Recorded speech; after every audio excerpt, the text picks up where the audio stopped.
Bismillahirrahmanirrahim. Assalamualaikum warahmatullahi wabarakatuh. Rabbi shrah li sadri wa yassir li amri wahlul 'uqdatam min lisani yafqahu qawli. Amma ba'd. Yang saya hormati dan yang saya takdimi para alim ulama dan para kiai, para sepuh, sepuh, ugi sedayanipun. Yang saya hormati selaku dosen mengampu mata kuliah tasawuf, dan yang saya hormati kepada teman-teman semuanya yang kesempatan dapat belajar ilmu tentang tasawuf. Perkenalkan, nama saya adalah Badrus Solikin dari program studi agama-agama, akan menjelaskan mengenai apa itu tasawuf. Yang pertama adalah secara bahasa tasawuf berasal dari tasofa yastufu, atau beberapa ulama ada yang berpendapat bahwa berasal dari kata suf yang berarti adalah bulu domba, artinya adalah serat yang halus. Pada hal ini bahwa orang tasawuf mempunyai hati yang lembut.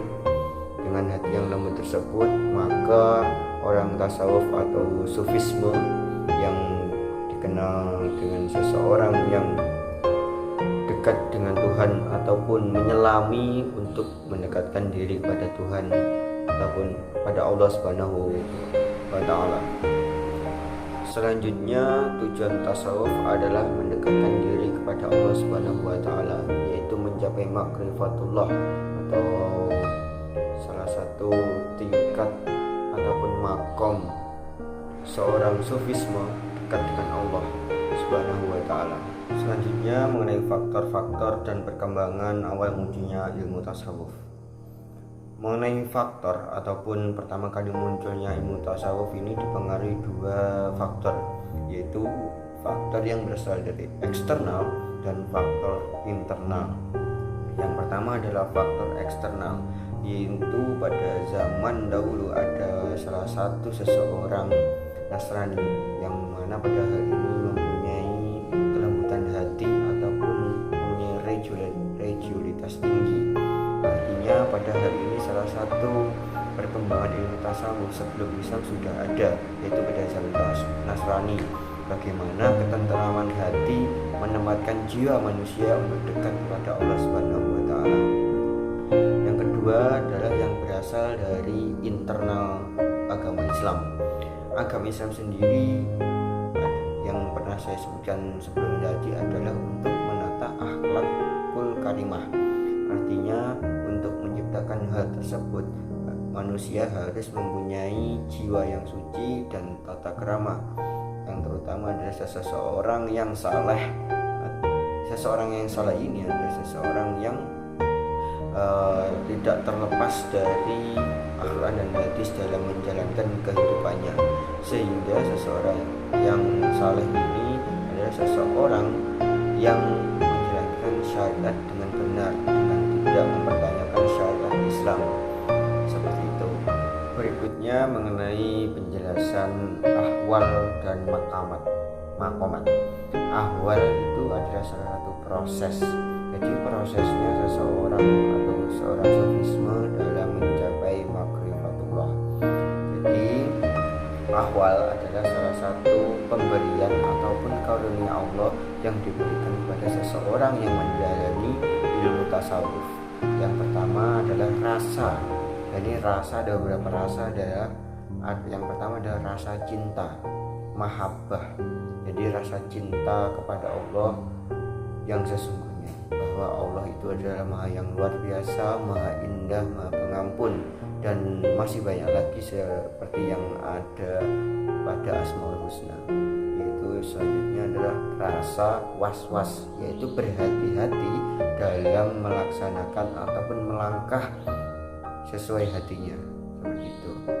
Yang kedua adalah yang selanjutnya adalah tentang sauk atau rindu kepada Allah, bahwa sesungguhnya Allah itu adalah sosok Tuhan yang luar biasa yang menciptakan bumi, langit, dan semuanya yang ada di bumi ini dengan sempurna. Rindu kepada Allah, ingin bertemu bagaimana seseorang sufisme itu melakukan perjalanannya untuk mengarungi samudra cinta kepada Allah.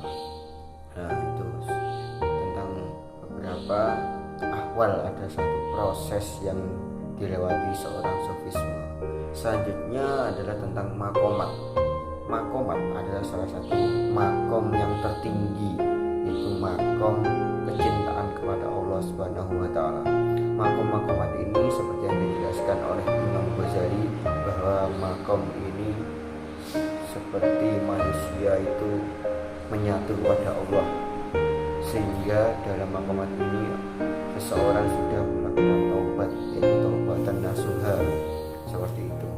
Jadi ada perbedaan antara ahwal dan ahwat. Kalau ahwal adalah prosesnya, sedangkan makomat adalah satu tingkat atau makom yang dimiliki oleh seseorang sufisme dalam mendekatkan diri pada Allah. Sesungguhnya Allah itu tidak perlu kita mengenal, akan tetapi Allah sendirilah yang mengenalkan diri kita yang sesungguhnya, atas kekuasaannya, atas kecintaannya kepada makhluknya, atas kekuasaan Allah Subhanahu wa taala. Orang tasawuf adalah seseorang yang merasa dirinya itu tidak punya apa-apa dan hanya kepadanya berserah diri kepada Allah.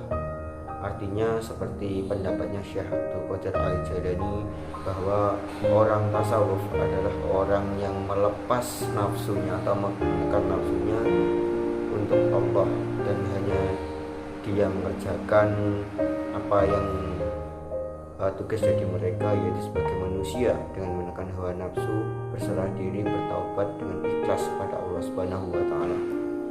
Yang terakhir mengenai konsep zuhud.